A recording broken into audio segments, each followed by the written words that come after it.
मुख्यमंत्री अभ्युदय योजना में आपका स्वागत है। आज मैं आप लोगों को स्पेस और डिफेंस के बाद आज बायोटेक्नोलॉजी पढ़ाऊंगी।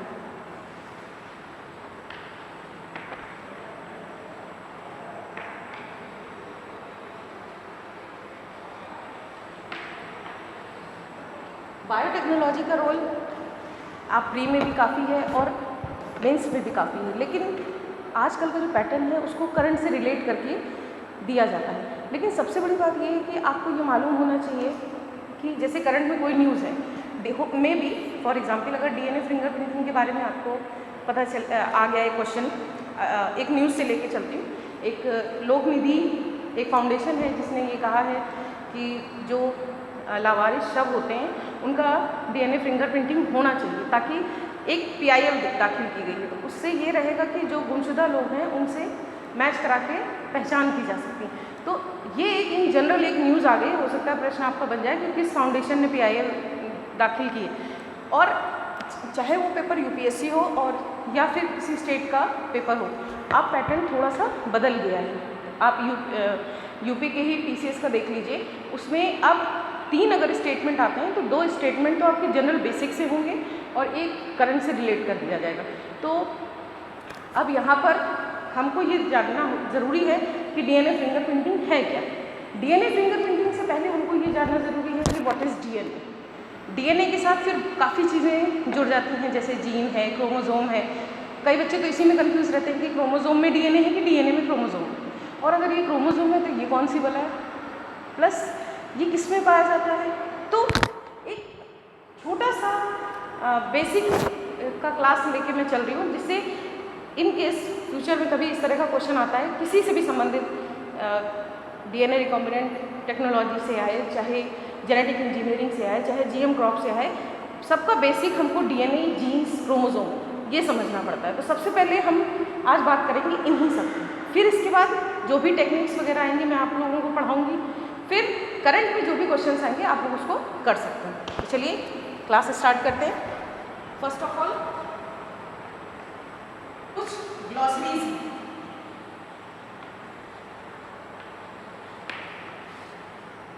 किसी भी चीज़ को आप पढ़ने जा रहे हैं तो सबसे पहले ये होता है कि उसमें जो शब्दावली इस्तेमाल हो रही है वो शब्दावली आपको क्लियर होनी चाहिए। इसीलिए मैं सबसे पहले ग्लॉसरी हर विषय में पढ़ाती हूँ। What is cell? सेल क्या है? Cell it is a biological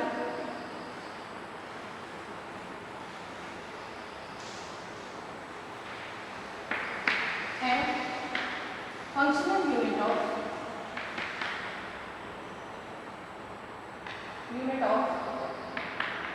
all organism, or it is building block of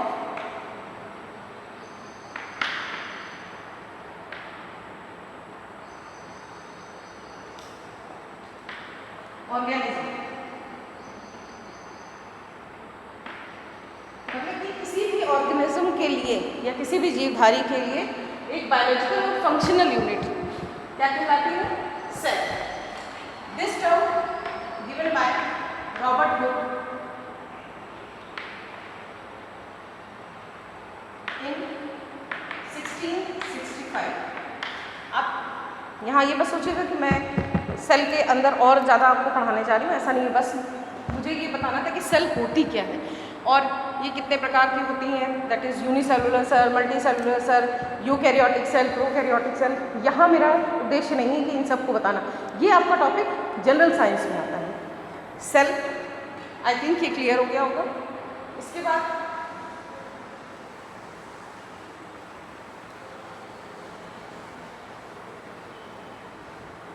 cell के बाद फॉर एग्जाम्पल ये एक सेल है, मैं सिर्फ एक एग्जाम्पल ले रही हूँ। मैं यहाँ ये आपको नहीं बता रही हूँ कि ये यूकैरियोटिक सेल है या प्रोकैरियोटिक। एक जनरल मैं इमेज बना रही हूँ आपके दिमाग में कि आपको क्लियर हो जाए।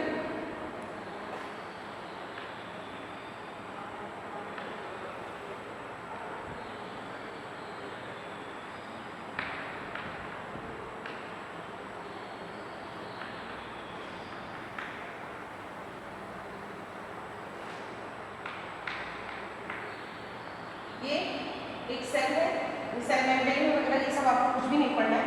इसमें जो बेसिक स्ट्रक्चर है हमको यहाँ देखना है न्यूक्लियस।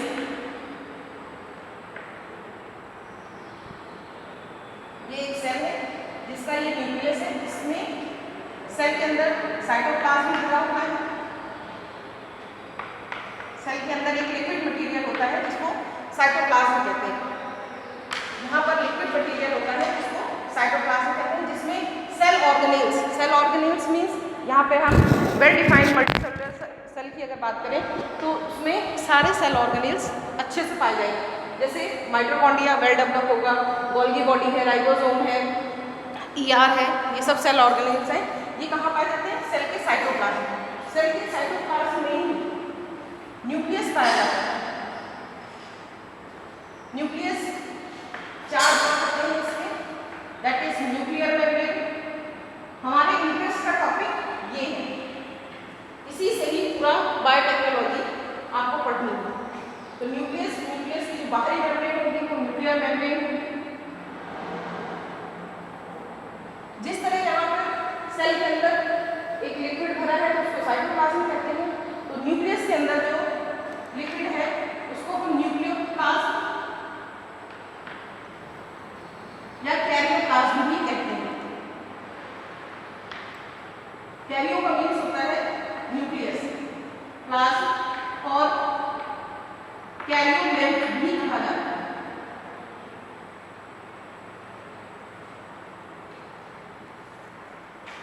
इसके बाद इसमें न्यूक्लियोलस होता है, that is nucleus, that is nucleolus. इसके बाद ये जो आप धागे नुमा संरचना देख रहे हैं इसको बोलते हैं क्रोमैटिन। क्रोमैटिन और कुछ नहीं, सिर्फ ये क्रोमोसोम्स जो पाए जाते हैं, इसके अंदर क्रोमोसोम्स पाए जाते हैं, तो इसमें एक कंडेंस नेटवर्क है, एक धागे नुमा संरचना बन जाती है, इसलिए हम यहाँ पे क्रोमैटिन नेटवर्क बोलते हैं। ये हो गया। इसके अलावा हमारे इंटरेस्ट का एक टॉपिक और है माइटोकॉन्ड्रिया। ये है mitochondria.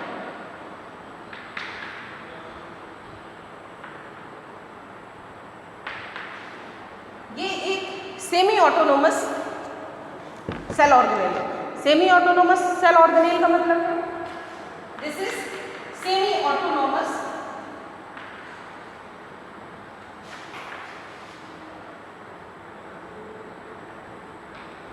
Cell organelle. Semi autonomous का मतलब है कि जो ऐसा कोई सेल ऑर्गेनेल जिसके पास खुद का DNA है और कैपेबल है अपनी जैसी कॉपी बनाने के लिए, तो सेमी ऑटोनोमस।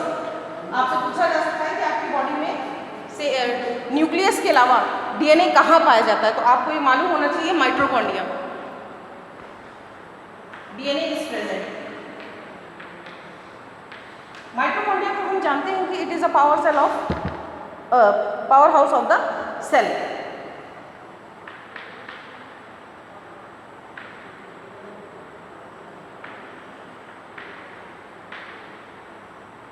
रेस्पिरेशन यहाँ होता है, इसके अलावा इससे हमको पावर मिलती है, शक्ति मिलती है। अब इसके बारे में मैं अभी यहाँ आगे ना बता के, मैं आगे के कुछ टॉपिक्स होंगे उससे रिलेट करके बताऊंगी। आपको ये मालूम होना चाहिए कि माइटोकॉन्ड्रिया की स्टडी हम क्यों करते हैं और ये बायोटेक्नोलॉजी फील्ड में आजकल इसका बहुत महत्व है। क्यों? DNA की वजह से, because it is semi autonomous information.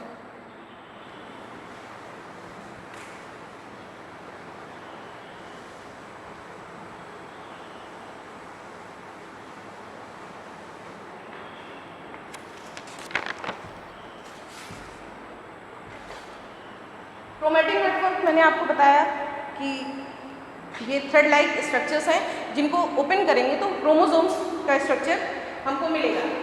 फिर इसके बाद क्रोमोसोम ज़्यादा कुछ नहीं है, बस जो DNA मॉलिक्यूल होता है, जो हमारा DNA मॉलिक्यूल होता है, वही अगर इतनी छोटी सी सेल में इसको रखने के लिए एक ऐसे कंडेंस फॉर्म हो जाता है, जिसकी वजह से जब इसको हम खोलते हैं तो वो DNA ही होता है। इसमें जो क्रोमोसोम होता है, मैं बहुत ही साधारण लैंग्वेज में बताने की कोशिश कर रही हूँ। अब बुक्स में आपको मिलेगा कि हिस्टोन प्रोटीन है, इसका मैट्रिक्स है, क्रोमोमियर्स है, सब कुछ होता है, लेकिन जितनी आपको ज़रूरत है मैं केवल आपको उतना ही बता रही हूँ। क्रोमोसोम ये मेड अप ऑफ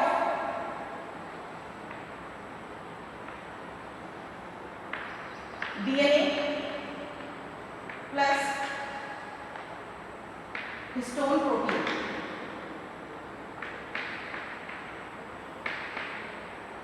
मैं चाहती थी जब आपको केवल इतना ही बता सकती थी कि DNA जो है वो कवर होता है प्रोटीन से, फिर वो स्ट्रक्चर कहलाता है क्रोमोसोम। मैंने यहाँ हिस्टोन इसलिए नाम दिया ताकि कभी आपके पेपर में आ जाए हिस्टोन प्रोटीन होता है, हर्टोन प्रोटीन होता है, बोथ और null. That's why I am writing here कि हिस्टोन प्रोटीन होता है। बाकी इसका स्ट्रक्चर क्या होता है ये आपके सिलेबस में नहीं है, इसको नहीं पढ़ना, इससे प्रश्न नहीं आएगा। इसके अलावा क्रोमोसोम्स हमारी बॉडी में प्रत्येक जीव में फिक्स होते हैं। जैसे आप वीट का ले लें 42 क्रोमोसोम्स होंगे, ह्यूमन का केस ले लें 46, चिंपैंजी का ले लें दैट इज 48। मतलब कि अगर ह्यूमन है तो उसमें 46 ही क्रोमोसोम्स होंगे। अगर वीट की वैरायटी है तो वीट में 42 ही क्रोमोसोम्स होंगे, या चिंपैंजी में 48, किसी में कम भी होते हैं, ओफियोग्लॉसम वगैरह में बहुत ज़्यादा होते हैं 1632 के आसपास। तो ये आपका जनरल साइंस का टॉपिक है। मेरा यहाँ बताने का ये मकसद है कि क्रोमोसोम्स प्रत्येक जीव में निश्चित होते हैं। इसके अलावा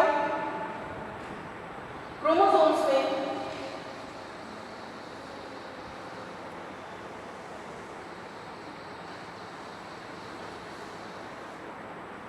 क्रोमोसोम्स को जब हम पूरा खोलते हैं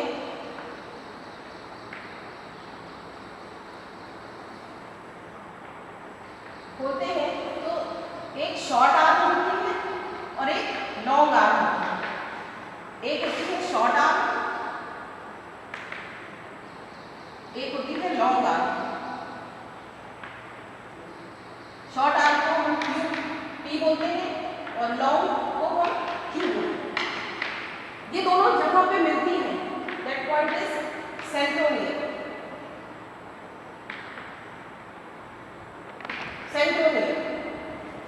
मेरे ख्याल से क्लियर हो गया होगा, मैं एक बार और रिपीट करती हूँ। क्रोमोसोम्स में 2 आर्म्स होती हैं, एक छोटी होती है, छोटी को हम बी बोलते हैं और लॉन्ग आर्म को हम क्यू बोलते हैं। दोनों ही आर्म्स एक जगह एक दूसरे को कट करती हैं, तो उस पोजीशन को हम सेंट्रोमियर कहते हैं।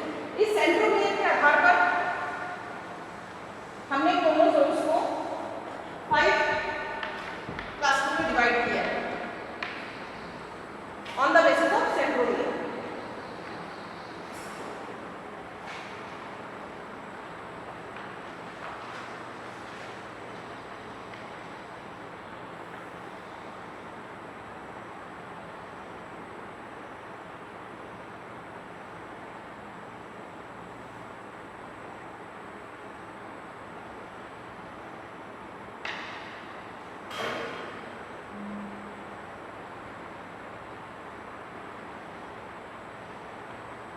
जिसमें सेंट्रोमियर पाया ही नहीं जाता, दैट इज एसेंट्रोमियर। जिसमें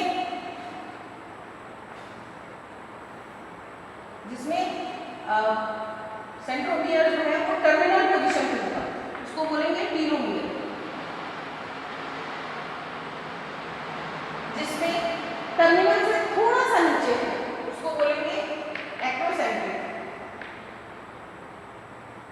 ये हमारे लिए महत्वपूर्ण होता है। इसके बाद अगर टर्मिनल से थोड़ा सा नीचे, या आप कह सकते हो सेंटर से थोड़ा सा ऊपर, मेटासेंट्रिक। इसका शेप आपको दिख रहा होगा, एल शेप है।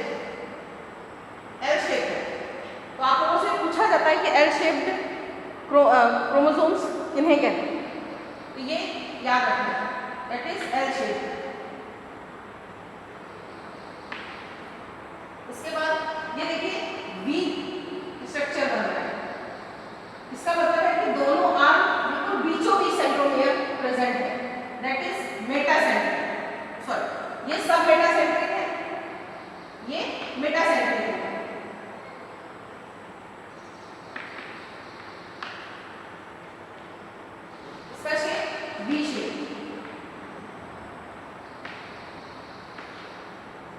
मेरे ख्याल से ये क्लियर हो गया होगा। इसके अलावा क्रोमोसोम्स दो तरीके के होते हैं। ये तो on the basis of centromere है।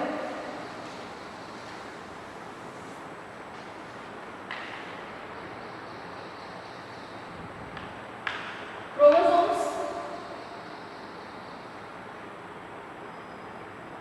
दो तरीके के होते हैं। एक होता है ऑटोसोम्स, ऑटोसोमल या ऑटोसोम, दूसरा सेक्स क्रोमोसोम।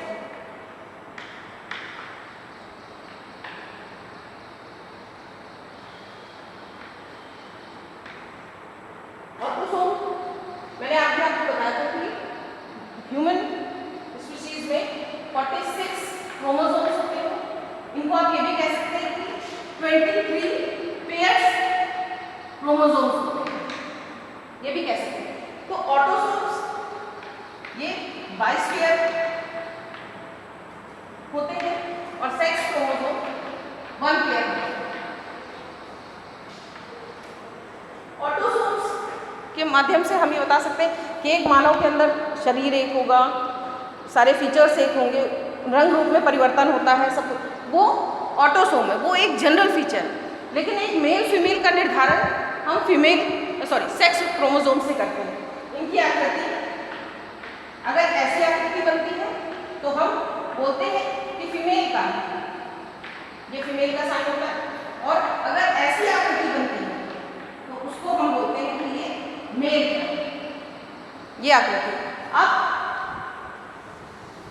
आप लोगों ने ये जब भी थोड़ा बहुत भी अगर आप लोगों ने पढ़ा होगा तो ये होता है कि जितने भी सिंड्रोम्स हैं किसी न किसी क्रोमोसोम्स की ट्रांसफॉर्मेशन की वजह से हो रहे हैं, या उसमें कमी हो रही है, 5वें क्रोमोसोम में ये दिक्कत है या 10वें क्रोमोसोम में ये दिक्कत है, इस तरह से पढ़ते हैं। तो क्या ये निर्धारण ऊपर से होके आया है कि यहाँ ये 1 है, ये 2 है, ये 3 है? इसके लिए वैज्ञानिकों ने एक तरीका देखा कि इनको लंबाई के घटते हुए क्रम में रखा। लंबाई के घटते हुए क्रम में रखा,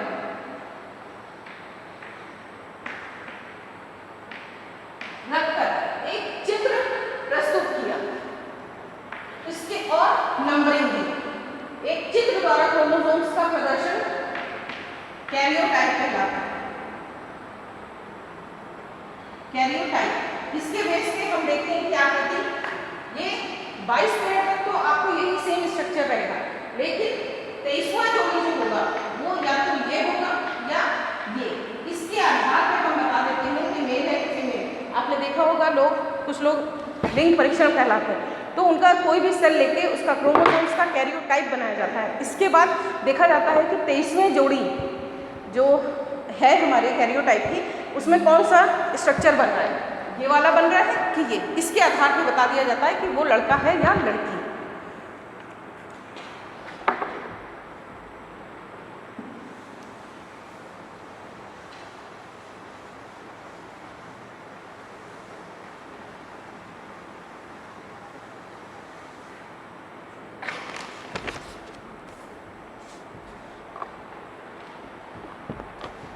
अब आता है, देखिए अब हम पढ़ेंगे कि ये अभी मैंने आपको बताया मेल और फीमेल, तो ये निर्धारण कैसे होता है।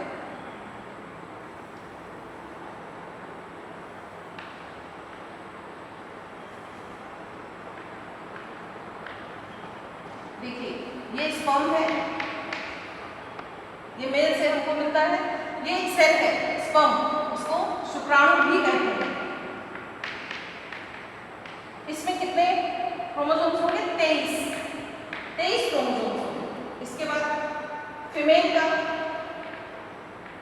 हम देखते हैं, ये होता है, इसको हिंदी में कहते हैं अंडाणु। इसमें भी 23 होते हैं।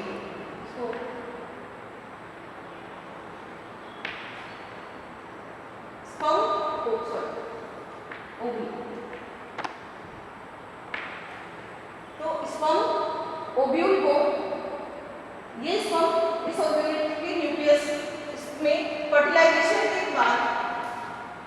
After fertilization there is a formation of zygote. इसमें आपको 46 क्रोमोसोम्स मिलेंगे, 46 क्रोमोसोम्स मिलेंगे, जो कि 23 यहाँ से आए हैं और 23 फीमेल ऑर्गन से आए हैं। ठीक है, ट्विंस कितने प्रकार के होते हैं? दो तरीके के होते हैं। एक होता है मोनोजाइगोटिक,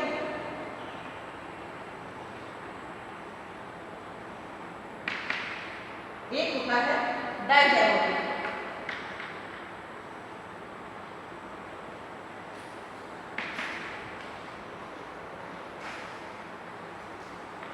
एक युग्म द्वियुग्म।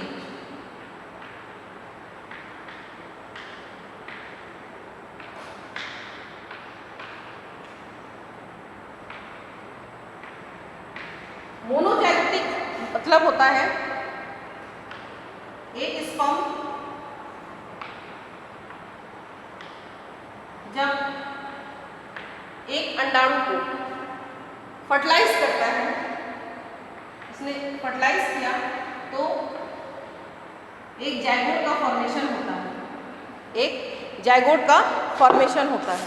इसके बाद इस जाइगोट में डिवीज़न होते हैं। पहले ये सेल 2 में डिवाइड होती है, फिर ये सेल 4 में डिवाइड होती है, फिर ये सेल धीरे धीरे करते करते 32, 64 इस तरह से डिवाइड करती ही रहती हैं।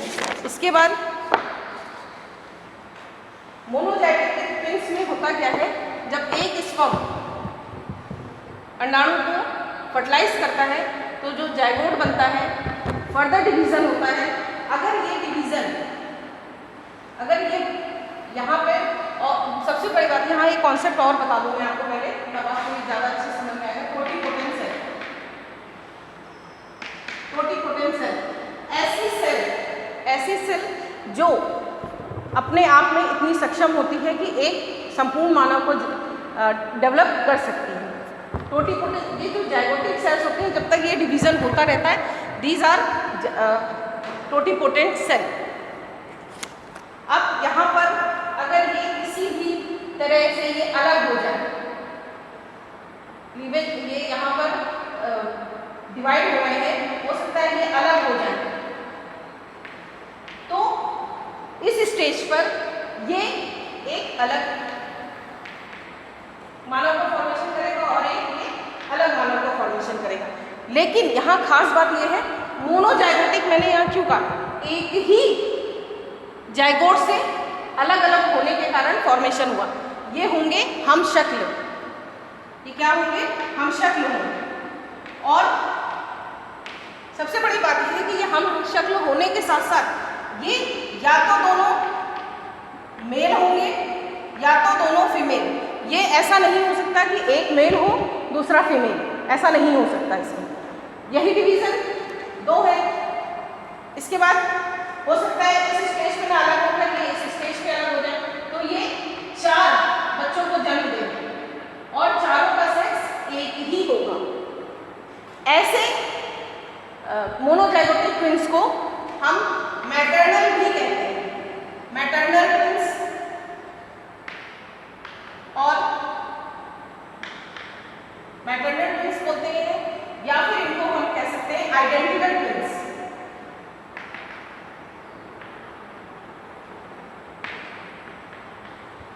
आइडेंटिकल ट्विंस, मेरे ख्याल से ये चीज़ समझ में आ गई होगी।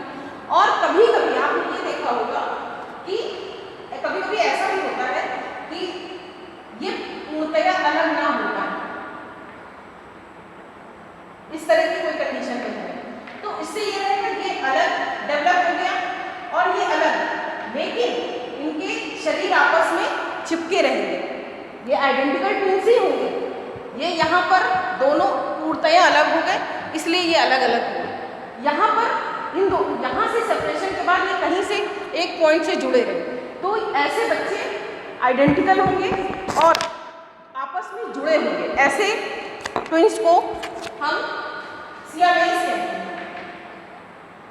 क्या बोलते हैं? सियामेल्स। ये आपको याद रखना है।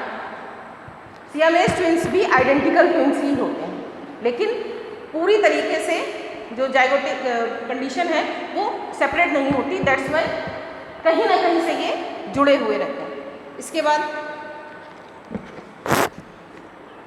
अब बात आती है, चलिए यही बता देती हूँ, अब आती है डाइजाइगोटिक।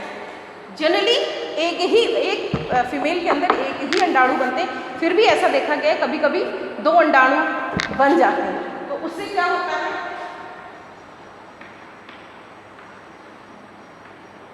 दो स्पर्म्स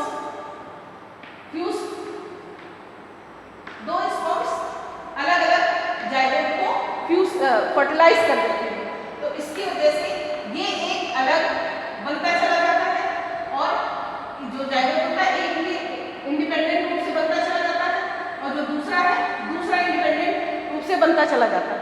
यहाँ खास बात ये होती है कि यहाँ पर 2 स्पर्म्स आए हैं। हो सकता है ये स्पर्म ने कैरी कर रखा हो एक फीमेल कैरेक्टर और एक ने कर रखा हो मेल कैरेक्टर। कभी आपने देखा होगा कभी कभी ट्विंस बेबी जो है वो एक लड़का और एक लड़की भी होते हैं। ऐसा नहीं कि इसमें दोनों लड़कियां नहीं हो सकती या दोनों लड़के नहीं हो सकते, लेकिन जनरली डाइजाइगोटिक ट्विंस जो होते हैं उनमें एक लड़का और एक लड़की, मतलब उनका सेक्स अलग होता है। ऐसा नहीं कि ये सेम नहीं हो सकते, लेकिन जनरली ये अलग होता है। तो ऐसे ट्विंस को हम लोग बोलते हैं फ्रेटर्नल ट्विंस।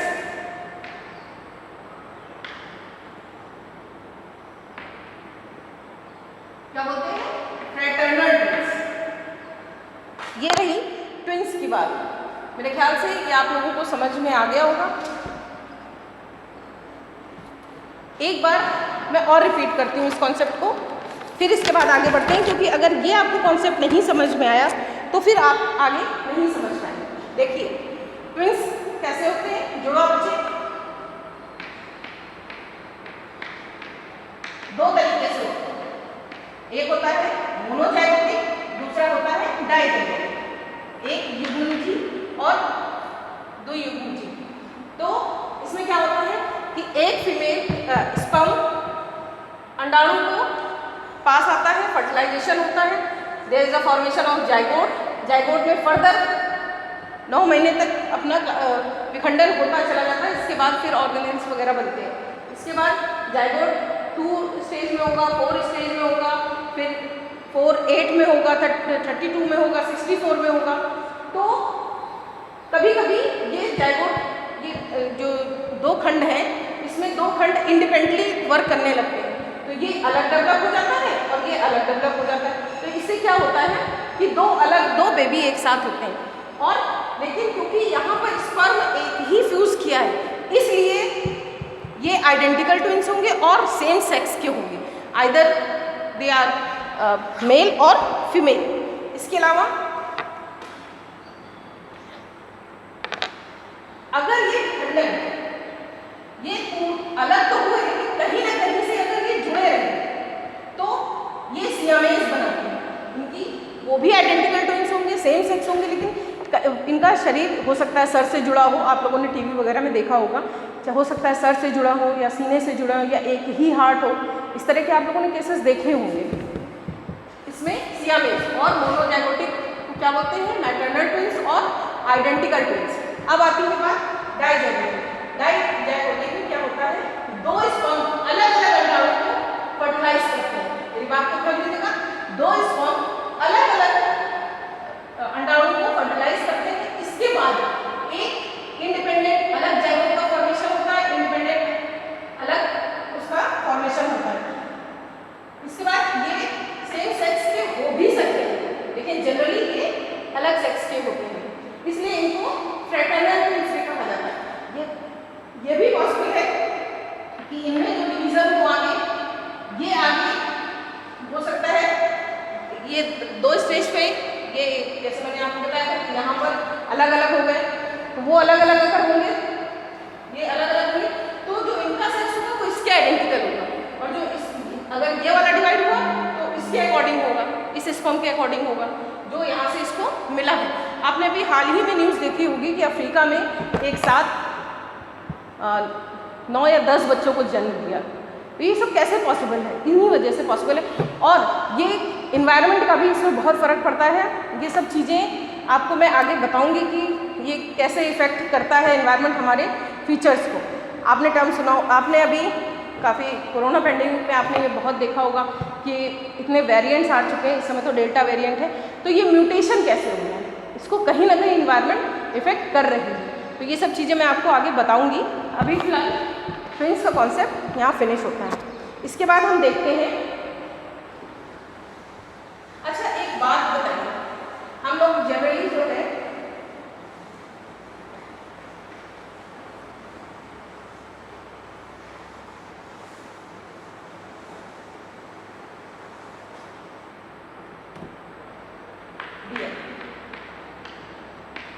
एक बात बताइए, हम लोग ये जानते हैं कि इतना तो आप लोगों ने पढ़ ही रखा है कि हम लोग डीएनए फिंगरप्रिंटिंग से हम लोग जान सकते हैं कि इसके माता पिता कौन हैं, कैसे हैं। आइडेंटिकल ट्विंस में कैसे जान सकते हैं? मैं ये कह रही हूँ कि फ्रेटर्नल ट्विंस में पहचाना जा सकता है, आइडेंटिकल ट्विंस कैसे पहचाने जाएंगे? क्योंकि उनका तो डीएनए भी सेम होगा, तो इनको कैसे पहचाना जाता है? सोचिएगा इसका आंसर। इसके बाद हम आते हैं डीएनए। अभी मैंने आपको बताया था कि क्रोमोसोम है वो डीएनए और हिस्टोन प्रोटीन से मिलकर बना है। अब यहाँ पे डीएनए का फुल फॉर्म क्या है? Deoxyribose nucleic acid. एक जनरल हम आपको न्यूक्लिक एसिड का पहले बता रहे हैं। न्यूक्लिक एसिड ये न्यूक्लियोटाइड से मिलकर बना होता है। अगर आपको ये डायग्राम याद है तो आप प्रॉब्लम सॉल्व कर सकते हैं। न्यूक्लियोटाइड से बना होता है। ये जो न्यूक्लियोटाइड होते हैं ये न्यूक्लियोसाइड्स प्लस फॉस्फेट से मिलकर बने होते हैं। न्यूक्लियोटाइड प्लस फॉस्फेट से मिलकर, न्यूक्लियोसाइड प्लस फॉस्फेट से, यहाँ टाइड है याद और यहाँ साइड। अब न्यूक्लियोसाइड जो होते हैं वो बने होते हैं शुगर के और नाइट्रोजनस बेस।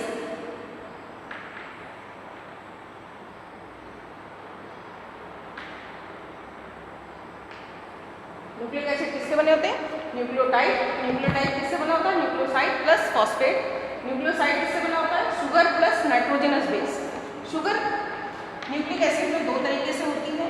एक होती है राइबोस शुगर, ये पेंटा शुगर है, मतलब कि इसमें ये 5 कार्बन कंटेनिंग शुगर है, ribose and deoxyribose. Nitrogenous base भी हमारे दो तरीके के होते हैं, purine and pyrimidine।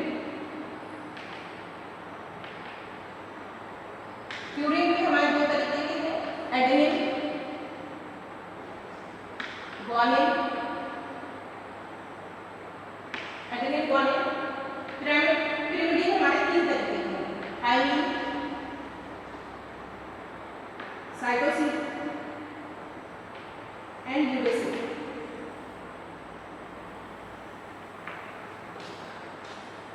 Ribose sugar हमारे आरएनए में पाई जाती है, डीऑक्सीराइबोस शुगर हमारी डीएनए में पाई जाती है। इस जगह यूरेसिल है वो हमारा आरएनए में पाया जाता है और केवल आरएनए में होता है, और थायमिन जो है वो हमारा डीएनए में होता है। मतलब प्यूरीन कॉमन है आरएनए डीएनए दोनों में, pyrimidine डीएनए में pyrimidine है थायमिन और साइटोसिन, और आरएनए में pyrimidine है यूरेसिल एंड साइटोसिन। ये आपको याद रखना है। अब देखिए यहाँ से डीएनए का फुल फॉर्म क्या है? Deoxyribose nucleic acid. अब यहाँ पर हम थोड़ा सा डीएनए का स्ट्रक्चर बताएंगे।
ये है डीएनए का स्ट्रक्चर। सबसे पहले वॉटसन और क्रिक ने ये बताया कि डीएनए का जो स्ट्रक्चर होता है वो डबल हेलिकल स्ट्रक्चर होता है। इसके बाद एक्सरे क्रिस्टलोग्राफी की मदद से विल्किंस ने इसमें और भी थोड़ा सा डीएनए के बारे में स्ट्रक्चर बताया। इसको देखते हुए 1962 के आसपास इन तीनों को ही, मतलब किसको, Watson and Crick and Wilkins को नोबेल प्राइज़ भी इस क्षेत्र में दिया गया। अब यहाँ पे हमको ये जानना है कि डीएनए क्या चीज़ है। डीएनए का स्ट्रक्चर ये डबल हेलिकल स्ट्रक्चर होता है। इसके अलावा ये sugar phosphate sugar phosphate sugar phosphate का बना होता है। इसमें ए मतलब कि ए प्यूरिन प्यूरिन के साथ अटैच होता है, जिसमें ए टी के साथ डबल बॉन्ड बनाता है और सी जी के साथ ट्रिपल बॉन्ड बनाता है। इसका जो डबल हेलिकल स्ट्रक्चर है, इसका जो डायमीटर होता है वो 20 एंगस्ट्रॉम होता है और एक डबल हेलिक्स की जो लंबाई है दैट इज 34 एंगस्ट्रॉम और दो स्ट्रैंड्स के बीच की दूरी 3.4 एंगस्ट्रॉम होती है। 3.4 एंगस्ट्रॉम होती है। ये स्ट्रक्चर हमको याद रखना है। हमको मालूम है कि जब इसको हम ब्रेक करते हैं तो सबसे पहले सेकेंड ये जो डबल बॉन्ड होते हैं as compare to triple bond जल्दी टूटता है, तो 80 वाला जो बॉन्ड होगा वो जल्दी टूटेगा। यहाँ पे ये और इसकी खास बात ये भी है कि जनरली जो है वो बीडीएनए होता है और जेडडीएनए होता है। जो ज़्यादा फेमस है दैट इज बीडीएनए। बीडीएनए में एक डबल हेलिक्स में लगभग 10 बेस पेयर्स होते हैं और इसमें 12 बेस पेयर्स होते हैं। और इसमें ये बीडीएनए जो होता है वो राइट हैंडेड होता है और जो जेडडीएनए होता है वो लेफ्ट हैंडेड होता है। ये चीज़ आपको याद रखनी है। जो बीडीएनए है वो राइट हैंडेड होता है और जेडडीएनए लेफ्ट हैंडेड होता है।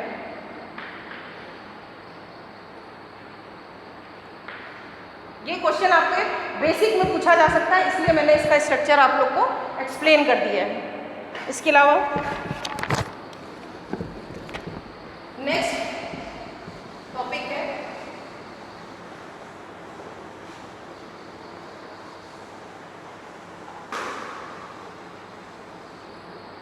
जीन। बायोटेक्नोलॉजी का जितना भी खेल है वो जीन पर निर्भर है, लेकिन मैं अगर चाहती तो जीन भी सीधे पढ़ा सकती थी, लेकिन आपको इसके पहले वाला फिर कुछ भी नहीं याद होता। ये डीएनए का एक सेगमेंट है। ये डीएनए का एक सेगमेंट है जो, या आप कह सकते हैं क्रोमोसोम्स का एक सेगमेंट है जो हेरिडिटी कैरेक्टर को रखता है। वह सबसे छोटा से छोटा कण जो हेरिडिटी कैरेक्टर्स के लिए रिस्पॉन्सिबल होता है। Okay, responsible for smallest particle, आपने लिख दिया स्मॉलेस्ट पार्ट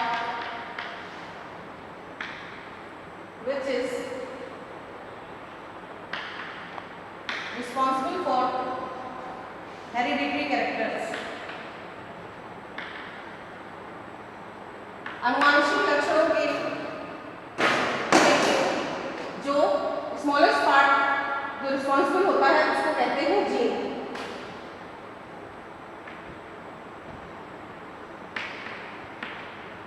हमारी पूरी बायोटेक्नोलॉजी जीन पर ही बेस्ड होती है और जितने भी एक्सटर्नल फीचर्स हम लोगों के बॉडी में होते हैं, आप चाहे रंग रूप ले लीजिए, बालों का कलर ले लीजिए, हमारी स्किन का कलर ले लीजिए, सब कुछ हमारा जीन पे ही निर्भर करता है। इसके अलावा आप यहाँ पे ऐसे डायग्राम बना के ये दिखा सकते हैं that is gene.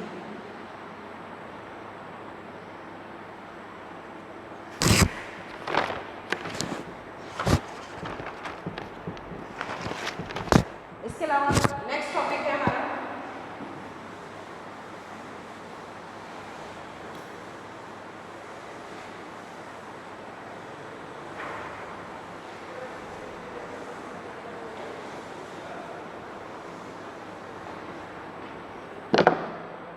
Maternal effect.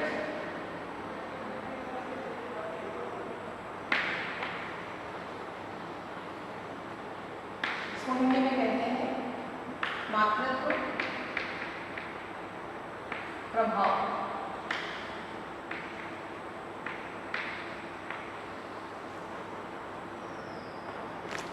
Generally ये देखा जाता है कि एक चाइल्ड में एक पिता की अपेक्षा एक माता के कैरेक्टर्स ज़्यादा होते हैं। ऐसा क्यों होता है? इसका एक बायोलॉजिकल रीज़न भी है। देखिए, अभी मैंने आपको बताया स्पर्म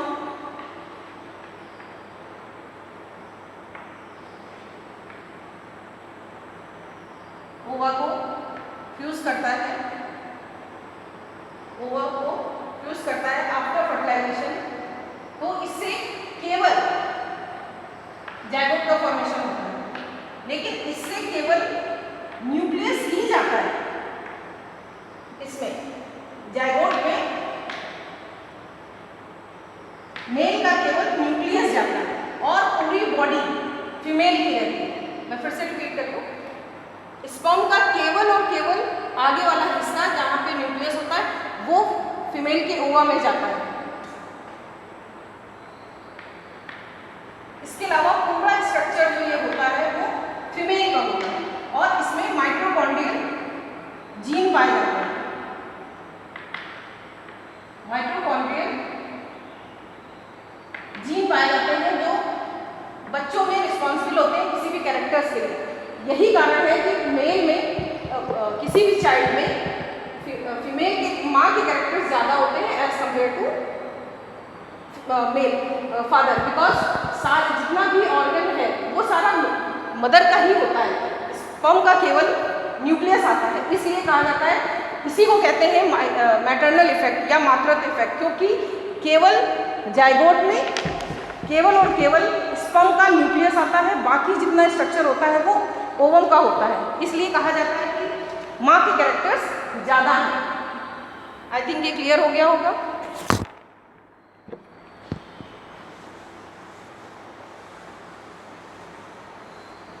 इससे एक बात ये भी समझ में आती है, माइटोकॉन्ड्रिया अभी मैंने आपको जब पढ़ाया था तो उसमें आपको बताया था कि ये powerhouse of the cell है। इसका मतलब कि जो एक बच्चे को शक्ति प्राप्त होती है वो अपनी माँ से प्राप्त होती है, ना कि अपने पिता से। और जनरली ये हालांकि रिप्रोडक्शन का पार्ट है, जो स्पर्म होता है वो एक्रोसेंट्रिक स्पर्म पाया जाता है ह्यूमन में। इसका मतलब ये है कि एक्रोसेंट्रिक, मैंने अभी आपको एक्रोसेंट्रिक क्रोमोसोम बताया था, यानी कि आगे से थोड़ा सा पीछे, टर्मिनल से थोड़ा सा पीछे जहाँ पे सेंट्रोमियर पाया जाता है, वो कंडीशन होती है ह्यूमन स्पर्म की। तो वो आगे वाला ही हिस्सा जाता है, जिससे ग्रोथ जो बच्चे की होती है वो फादर पे डिपेंड करती है, और जितनी भी इंटरनल पावर्स वगैरह होती हैं ये मदर से आती हैं। यही कारण है कि माँ के लक्षण बच्चे में ज़्यादा दिखते हैं as compare to his father.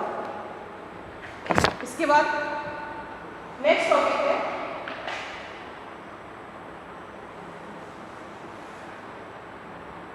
Test tube baby.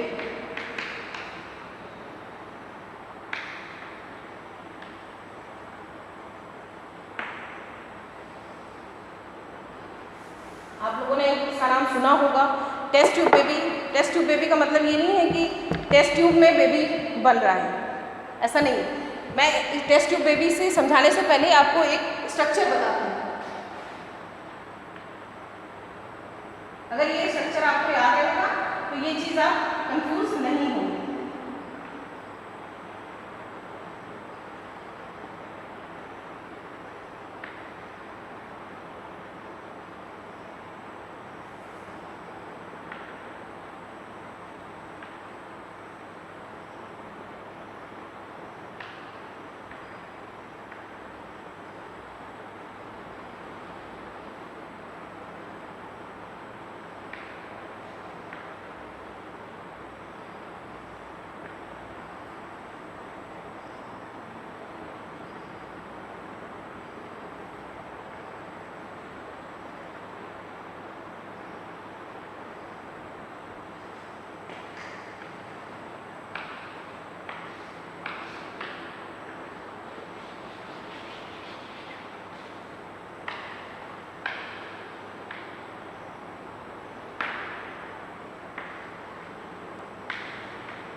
ये एक फीमेल का रिप्रोडक्टिव ऑर्गन है।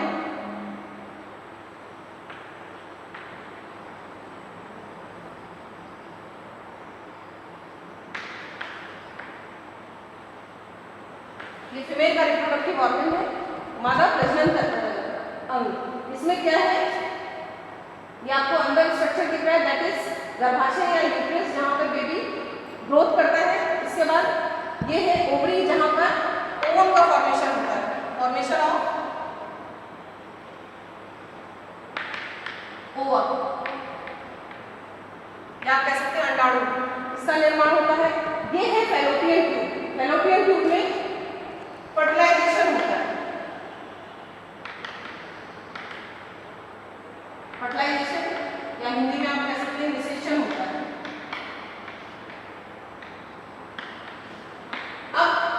अब मैं वापस अपने टॉपिक पे आती हूँ, that is test tube baby. Test tube baby में क्या होता है कि फीमेल में ओवरीज का प्रॉपर ओवरीज है, ओवा का फॉर्मेशन हो रहा है, यूट्रस भी वेल डेवलप है, लेकिन ये जो फैलोपियन ट्यूब है जहाँ पर फर्टिलाइजेशन हो रहा है, दिस पार्ट, ये जो फैलोपियन ट्यूब है या तो खराब हो गई है या फिर इतनी ज़्यादा विकसित नहीं है कि यहाँ पर फर्टिलाइजेशन हो सके। और एक दूसरा कारण होता है कि मेल में स्पर्म्स का फॉर्मेशन ज़्यादा ना हो रहा, जिसकी वजह से यहाँ तक स्पर्म्स पहुँच नहीं रहे हैं उस तरीके से। तब हम क्या इस्तेमाल करते हैं लैब में,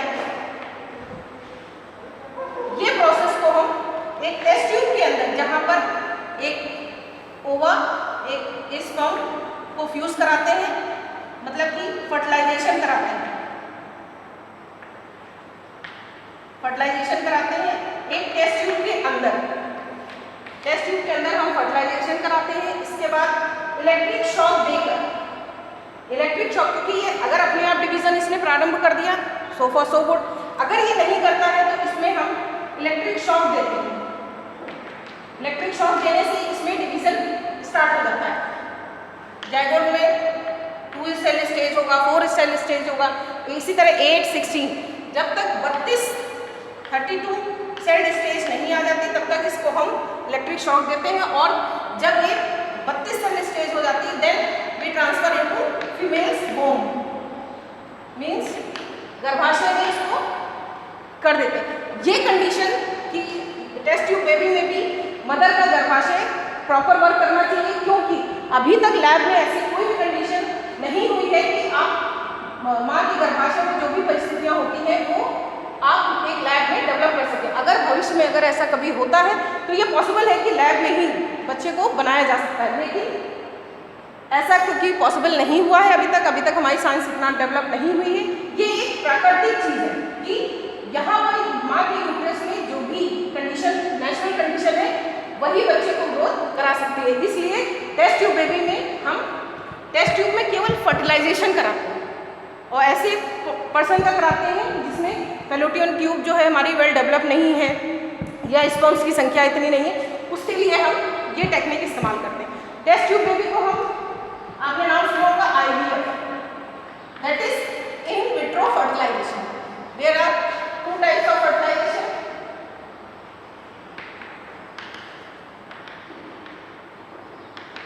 first is in vitro fertilization and second is in Vivo.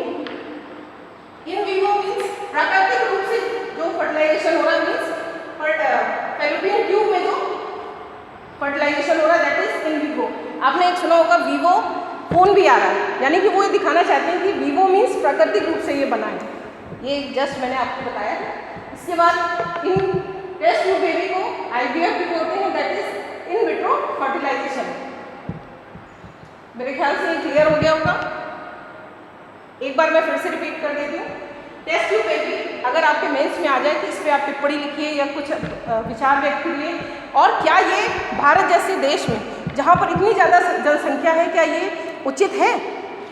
तो आपको पूरा आंसर मैंने आपको पूरा बता दिया है। अब आपको इसका आंसर आपको स्वयं लिखना है।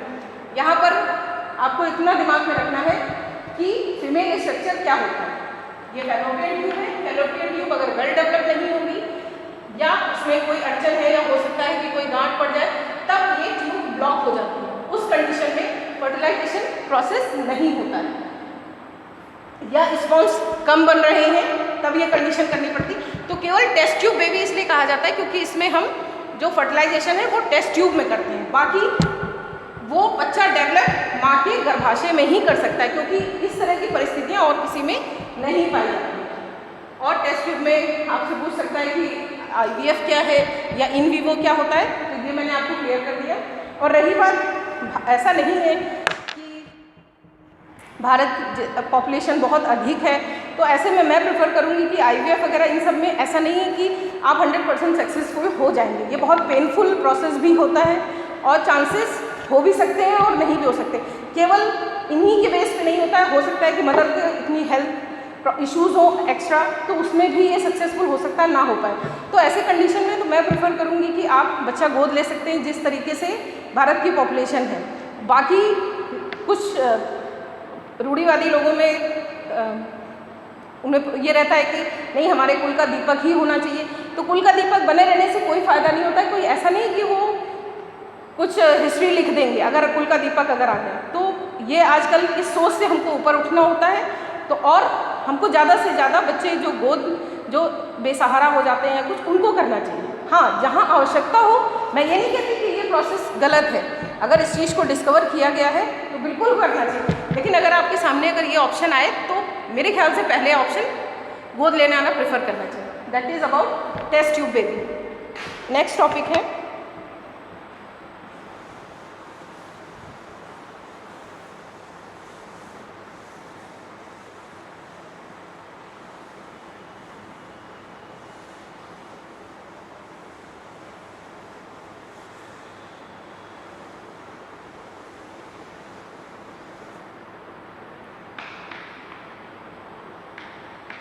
Pre parents baby.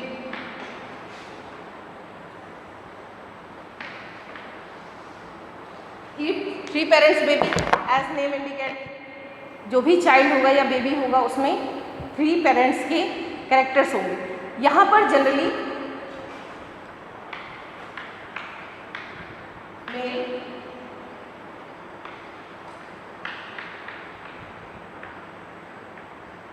F1 female 1 and F2 that is female 2।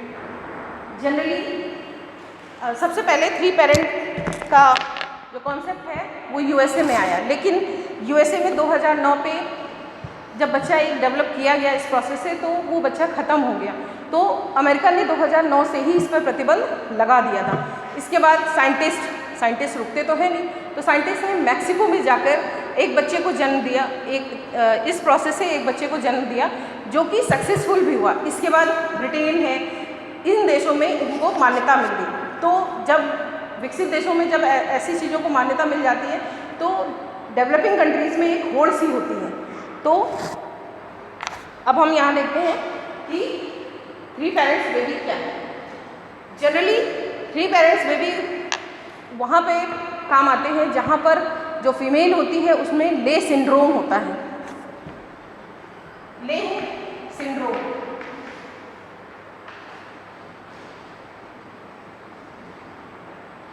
देखिए यहाँ से कंफ्यूज मत होइएगा। सिंड्रोम और डिसीज कई सारे लक्षण जब दिखते हैं that is disease. Syndrome, a group of disease is called syndrome. तो मतलब कि बहुत सारी डिसीज होती हैं सिंड्रोम। अब ऐसी महिला जिसमें ले सिंड्रोम है, मीन्स स्केलेटल सिस्टम, इसमें स्केलेटल सिस्टम वीक होता है, प्लस जो भी मसल्स वगैरह होती हैं वो वेल डेवलप नहीं होती, जिसकी वजह से अगर ऐसी मदर अगर बेबी को जन्म देगी तो जाहिर सी बात है जो बच्चा होगा, क्योंकि हम अभी मैंने आपको बताया था कि माइटोकॉन्ड्रियल जीन होता है जिसकी वजह से जितना भी क्योंकि मदर वूम में माइटोकॉन्ड्रियल जीन पाया जाता है तो सारे फीचर्स आपको लगभग बच्चे के अंदर फीमेल मदर के ही मिलेंगे। तो अगर ऐसी महिला जिसको ले सिंड्रोम है तो उसमें ये प्रॉब्लम आएगी कि अगर ये प्रॉब्लम अगर उसमें है तो जाहिर सी बात है वो उसके बच्चे में भी प्रॉब्लम होगी। तो ऐसी महिलाओं के लिए 3 पेरेंट बेबी का कॉन्सेप्ट आया। इसमें ये रहता है कि मेल का स्पर्म लिया, फीमेल का ओवम, जिससे ये हम न्यूक्लियस इजेक्ट कर देंगे, न्यूक्लियस इजेक्शन, ये न्यूक्लियस हम निकाल देंगे। इसके बाद हमारे पास केवल एक सेल बचेगी। तो जहां ये न्यूक्लियस निकलेगा तो इसमें माइटोकॉन्ड्रियल जीन्स वगैरह सब हट जाएंगे। इसके बाद जो फीमेल 2 होगी उसका न्यूक्लियस लेकर, जो एक ये ले सिंड्रोम से पीड़ित महिला है और ये पूर्णतया स्वस्थ महिला है, हेल्दी फीमेल है, इसका न्यूक्लियस लेकर इसमें ट्रांसफर कर देंगे। मैं फिर से रिपीट कर रही हूँ, मेल का जो कि स्वस्थ है, अगर मेल इन केस अगर मेल ले सिंड्रोम से जनित हुआ तो ये भी पॉसिबल नहीं है कि ये ऐसा हो सके। तो ऐसी कंडीशन में मेल का ले सिंड्रोम मुक्त होना चाहिए। तो स्पर्म हेल्दी मेल का स्पर्म लेकर जो फीमेल है जिसको ले सिंड्रोम से पीड़ित है, अनहेल्दी है,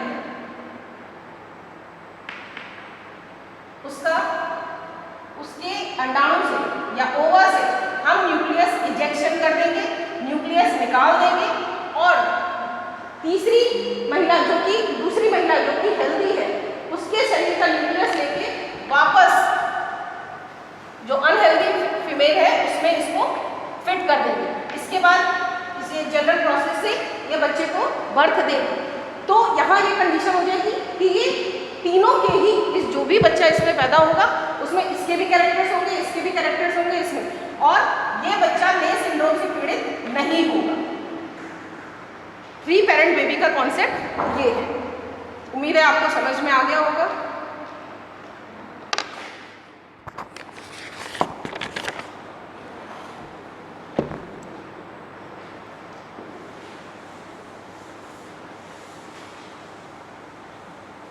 यहाँ पर आप सेरोगेसी से कंफ्यूज मत होइएगा, मैं सेरोगेसी भी आगे बताऊंगी कि क्रायोजेनिक क्या होती है। ये डिफरेंट प्रोसेस है। या टेस्ट ट्यूब बेबी से मत कंफ्यूज होइएगा। ये बायोटेक्नोलॉजी में सारे जो होते हैं जो भी टॉपिक्स हैं कहीं ना कहीं इंटर रिलेट करते हैं, तो कन्फ्यूजन पैदा होता है। आपको बिल्कुल क्लियर रखना है और हो सके तो डायग्राम बेस्ड बनाएंगे तो ज़्यादा अच्छे से याद रहेगा। इसके बाद आता है DNA finger printing, DNA finger printing, DNA अंगुली छाप।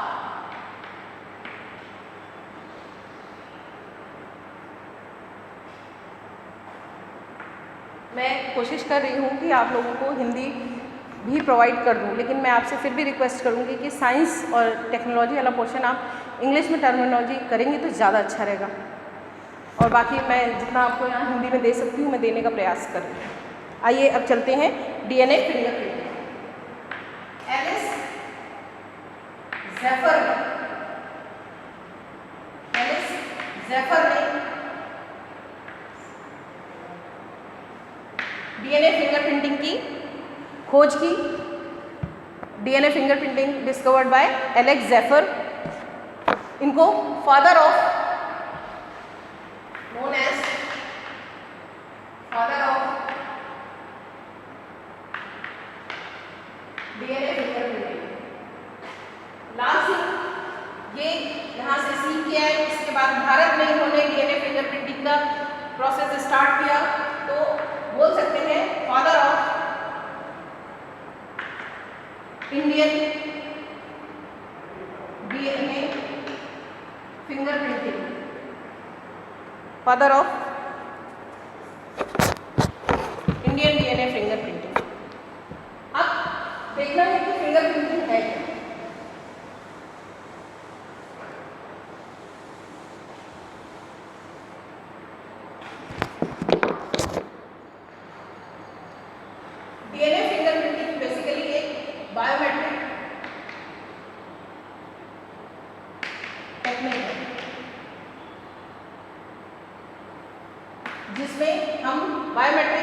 में क्या हम पंजों जो भी हमारे फिंगरप्रिंट्स है उसके आधार पर, या बाल आप निकाल दें तो उसमें डीएनए होगा। तो पुतलियों के आधार पर आप देखते होंगे आजकल ऑफिसेज में बायोमेट्रिक प्रेजेंटेशन अटेंडेंस होती है, मतलब कि व्यक्ति की वो पहचान कराते हैं। तो ये जो डीएनए फिंगरप्रिंटिंग है बेसिकली हमें बायोमेट्रिक है और जो हमको एक व्यक्ति की पहचान कराती है।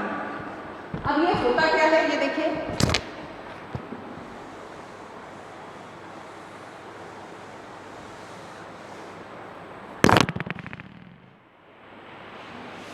अभी मैंने आपको मानव जीनोम प्रोजेक्ट नहीं पढ़ाया है। मानव जीनोम प्रोजेक्ट की रिपोर्ट के अनुसार मात्र जितना भी हमारी बॉडी में डीएनए होता है उसका मात्र 2 से 3% डीएनए ही हमारे काम का होता है। मीन्स 100% डीएनए में मात्र 2 से 3% डीएनए ही एक्टिव होता है, बाकी 98% डीएनए निष्क्रिय होता है, इनएक्टिव होता है। इनएक्टिव, इस इनएक्टिव डीएनए को हम जंक डीएनए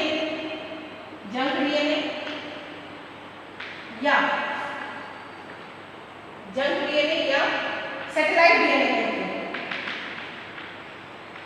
मीन्स ये एक्टिव डीएनए है, ये एक्टिव डीएनए है, तो इसके आसपास इनएक्टिव डीएनए या सैटेलाइट डीएनए, मतलब कि इसको रेगुलेट करता है या स्विच ऑन स्विच ऑफ करता है, ऑन करता है सैटेलाइट डीएनए। इसका मतलब डीएनए फिंगरप्रिंटिंग का जो आधार है वो हमारा सैटेलाइट डीएनए या VNTR, variable number tendon repeats, that is variable number tendon repeats, variable satellite DNA और VNTR, that is variable number of tendon repeats. इसकी बहुरूपता ही डीएनए फिंगरप्रिंटिंग का आधार है। मीन्स इनका रूप कैसा है, इनकी संरचना कैसी है। यहाँ मैं बात करती हूँ सेट डीएनए या जंक डीएनए। जंक आपको मालूम है वेस्ट, हम लोग जंक फूड बोलते हैं ना, उसी तरह वही वर्ड है यहाँ जंक, जो वेस्ट है डीएनए। उसके रूप कैसा है, संरचना कैसी है, उनके नंबर्स कैसे हैं, इन सब की बहुरूपता ही डीएनए फिंगरप्रिंटिंग का आधार है। अब यहाँ समझते हैं कि डीएनए फिंगरप्रिंटिंग होती क्या है।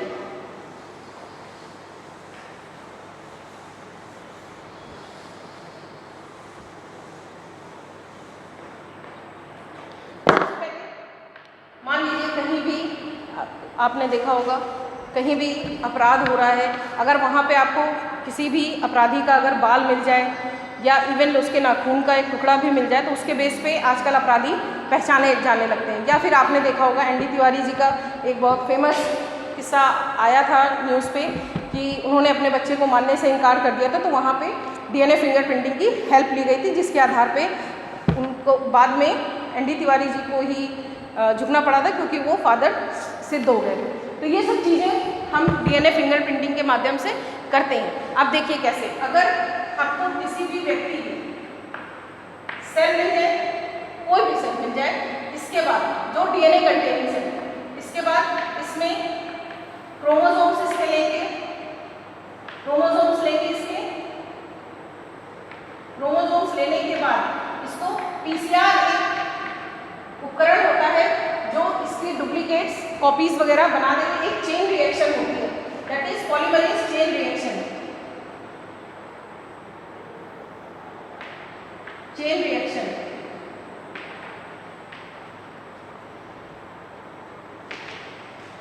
इसके बाद हमें कई सारी डीएनए की कॉपियां मिल जाती हैं। इन डीएनए की कॉपीज को हम एक नाइट्रोसेल्यूलोज जेल पे, नाइट्रोसेल्यूलोज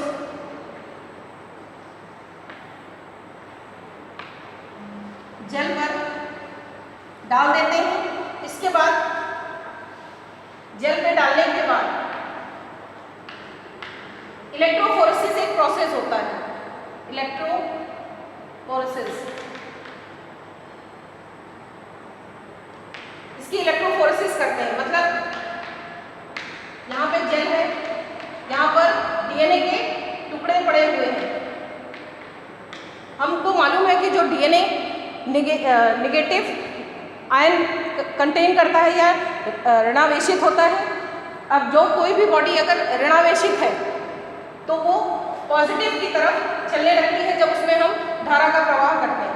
तो ये जो डीएनए के टुकड़े हैं छोटे छोटे, ये डीएनए के टुकड़े अपनी लंबाई के अनुसार, मतलब कि जो छोटा टुकड़ा होगा वो जल्दी पहुंचेगा, उसमें गति ज़्यादा होगी, और जो बड़ा टुकड़ा होगा वो देर से पहुंचेगा।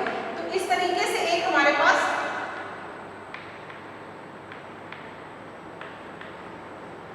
स्ट्रक्चर मिलता है। इसके बाद इसमें पिगमेंटेशन करने पर यहाँ पर अलग अलग कलर की धारियाँ मिल जाती हैं। इसके बेस पे हम ये बता सकते हैं कि ये डीएनए किस व्यक्ति का है, और अगर मैचिंग का है तो हमको ये मैच करना है। जैसे कोई पिता का ये बच्चा है या नहीं, अगर दो व्यक्ति आपस में इस बात पर विवाद कर रहे हैं कि ये बच्चा मेरा है और दूसरा व्यक्ति कह रहा है हमारा है, तो दोनों का डीएनए फिंगरप्रिंटिंग करा के जिससे ये स्ट्रक्चर मैच करेंगे। क्योंकि मैंने आपको बताया कि 99% डीएनए मैच हमारे जो सीक्वेंस है मैच करता है, लेकिन 1% ऐसा होता है जो हमारा डीएनए मैच नहीं करता। हर व्यक्ति का अलग अलग डीएनए होता है, तो इसके आधार पे मालूम चल सकता है। इसीलिए डीएनए फिंगरप्रिंटिंग आजकल बहुत ज़्यादा फेमस हो रही है। और दूसरी बात, भारत में इसको आप दे सकते हैं कि गवाह के रूप में आप या साक्ष्य के रूप में पेश कर सकते हैं, लेकिन इसको कानूनी वैधता नहीं मिली है भारत में। ब्रिटेन जैसे देशों में इसको एक सबूत के तौर पे माना जाता है।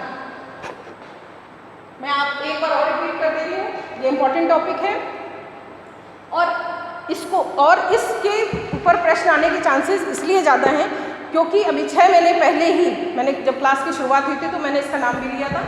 तो अभी 6 महीने पहले ही डीएनए फिंगरप्रिंटिंग पे एक लोक नीति फाउंडेशन है जिसने ये मतलब कि जनहित याचिका में मांग की है कि जितने भी लावारिस शव हैं उनका डीएनए फिंगरप्रिंटिंग होना चाहिए, ताकि जो गुमशुदा लोगों की एक लिस्ट जो जाती है उससे मैच कराया जा सके और पता लगाया जा सके कि ये उनके तो नहीं है। तो आप यहाँ पे एग्जाम पे लोक नीति फाउंडेशन आपका क्वेश्चन बन सकता है कि किस फाउंडेशन ने ये PIL दी है, तो उसके आधार और क्या ये सही है, क्या ऐसा किया जाना चाहिए, ये मेंस में भी आपको क्वेश्चन बन सकता है। इसलिए ये क्वेश्चन आपका इंपॉर्टेंट हो जाता है। मैं एक बार फिर से रिपीट कर रही हूँ, जो भी सस्पेक्टेड पर्सन है, जो भी सस्पेक्टेड पर्सन है उसकी एक सेल ले लेंगे, उस सेल से क्रोमोसोम्स को अलग करेंगे with the help of PCR। हम नंबर ऑफ कॉपीज बना लेंगे डीएनए की, देन उस डीएनए को हम नाइट्रोसैल्यूलोज जेल में रखेंगे। इसके बाद उसमें इलेक्ट्रिक धारा का प्रवाह करने के बाद पॉजिटिव और निगेटिव, क्योंकि हम जानते हैं कि जो डीएनए होता है वो ऋणावेशित होता है तो वो पॉजिटिव की ओर चलने लगेगा। उसके बाद इलेक्ट्रोफोरेसिस करने के बाद हम ये देखेंगे कि ये लंबाई के आधार पर इस तरीके से इकट्ठे हो जाएंगे, यानी कि छोटा वाला सबसे पहले क्योंकि उसमें गति ज़्यादा होगी और जो बड़ा होगा वो सबसे बाद में। इसके बाद इनको पिगमेंटेशन कर देंगे तो इनमें अलग अलग चमकीली धारियाँ बन जाएंगी, और जो भी सस्पेक्टेड पर्सन है अगर उसका डीएनए हमारे पास है इससे मैच कर जाएगा तो हम अपने डिसीजन पे पहुंच सकते हैं। ये आपका था डीएनए फिंगरप्रिंटिंग।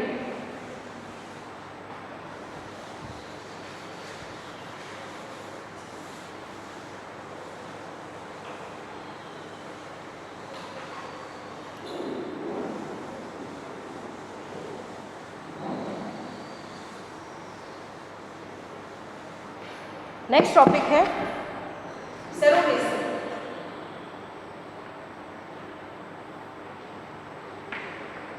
सेरोगेसी का मतलब है किराए की कोख।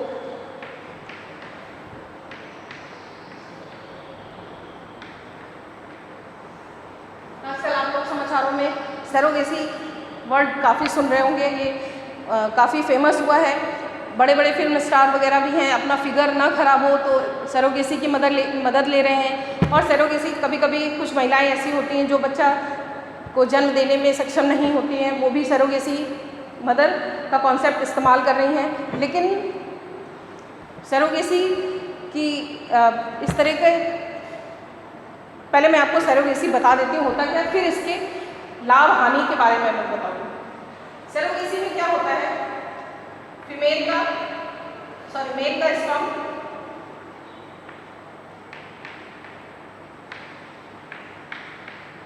ये F1 ये F2,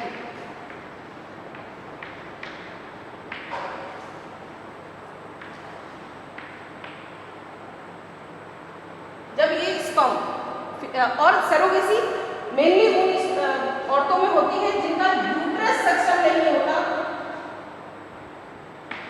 बेबी को रखने के लिए, उनके केस में ये होता है। आप याद रखिएगा, कंफ्यूज मत होइएगा टेस्ट ट्यूब बेबी से। टेस्ट ट्यूब बेबी में था कि फैलोपियन ट्यूब हमारी वेल डेवलप नहीं थी या उसमें कोई नॉट वगैरह थी या स्पर्म की संख्या नहीं थी, तब हम इस्तेमाल कर रहे थे टेस्ट ट्यूब बेबी। यहाँ हम सरोगेसी में अलग चीज़ है, यहाँ पर अगर ऐसी मदर है जिसका यूट्रस इतना सक्षम नहीं है कि वो बेबी को कैरी कर सके, तब हम ये कंडीशन अपनाते हैं। इसमें क्या होता है, जो मेल का स्पर्म होता है और जो फीमेल जिसका यूट्रस वीक है उसका ओवा लेकर इनको टेस्ट ट्यूब में फर्टिलाइज कराते हैं। इसके बाद जाइगोट का फॉर्मेशन होता है, उसमें डिवीजन होता है। इसके बाद 32 सेल स्टेज में उस जाइगोट को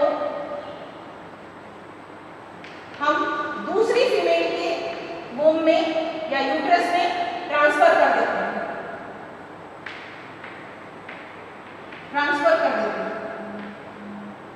और पूरे 9 महीने तक ये बच्चे को रखती है और बच्चे को बर्थ देने के बाद इनको सौंप देते हैं।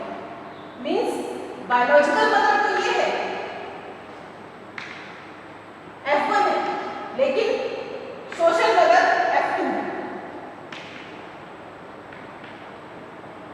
सोशल मदर F2 है। मैं एक बार फिर से बता देती हूँ, सरोगेसी में ऐसी महिलाएं सरोगेसी करती हैं जिनका यूट्रस इतना सक्षम नहीं होता कि वो बेबी को कैरी कर सके। ऐसी कंडीशन में मेल से स्पर्म लेकर और फीमेल से जिसका यूट्रस सक्षम नहीं है उसका ओवम लेके टेस्ट ट्यूब में हम फर्टिलाइज कराते हैं।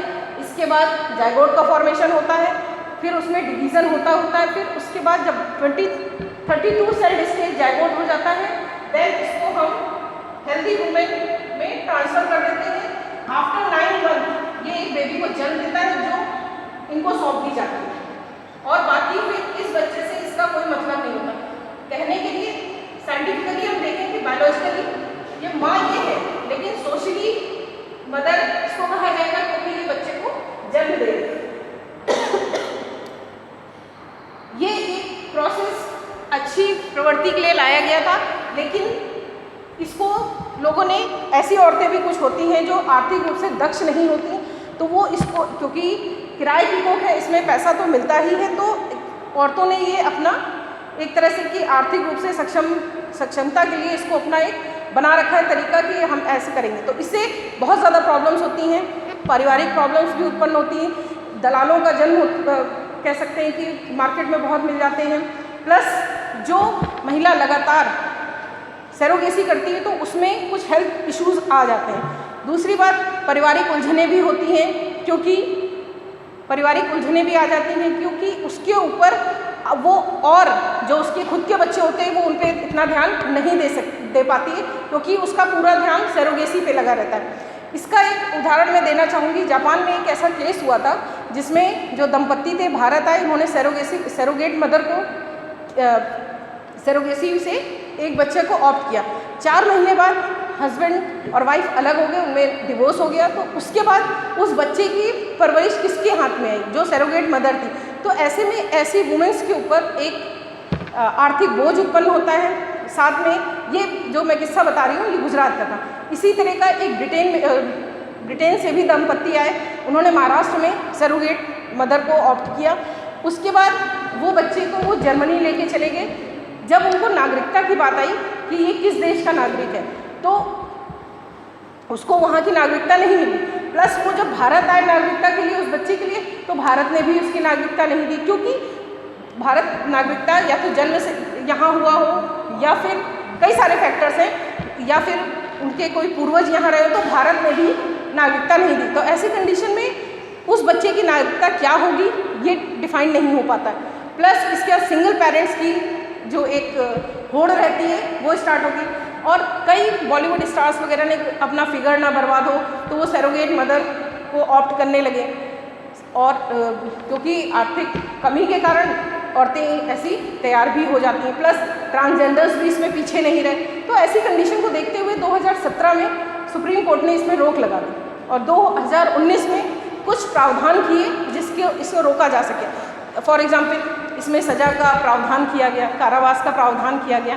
प्लस ये भी कहा गया कि एक औरत, एक महिला है, वो एक ही अपने जीवन काल में एक ही बार सरोगेसी करेगी।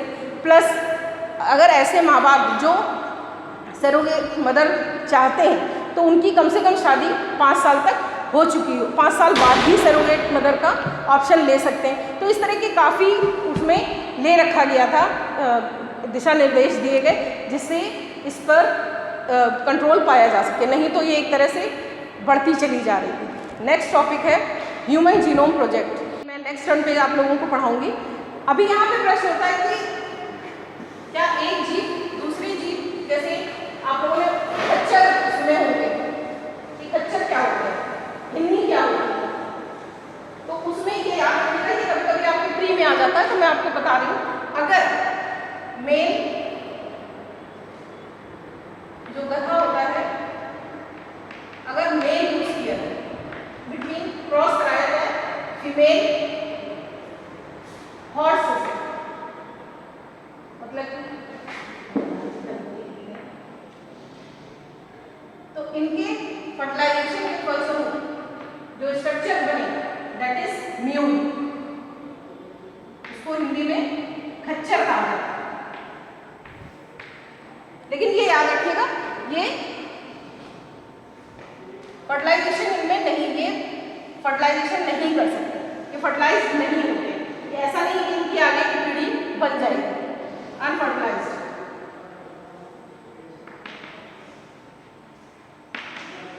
इसी तरह अगर हम फीमेल डोंकी लेंगे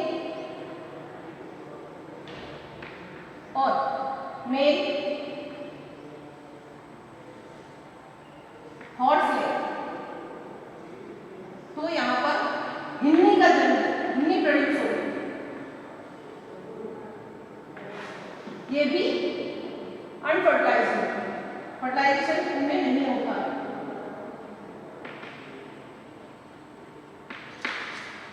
ये हाइब्रिड है एक तरह से, दो अलग अलग जानवरों का। ये याद रख लीजिएगा, ये सिंपल प्री में क्वेश्चन पूछा जा सकता है, म्यूल क्या है, हिन्नी क्या है। नेक्स्ट टर्न पे मैं आपको ह्यूमन जीनोम प्रोजेक्ट बताऊंगी।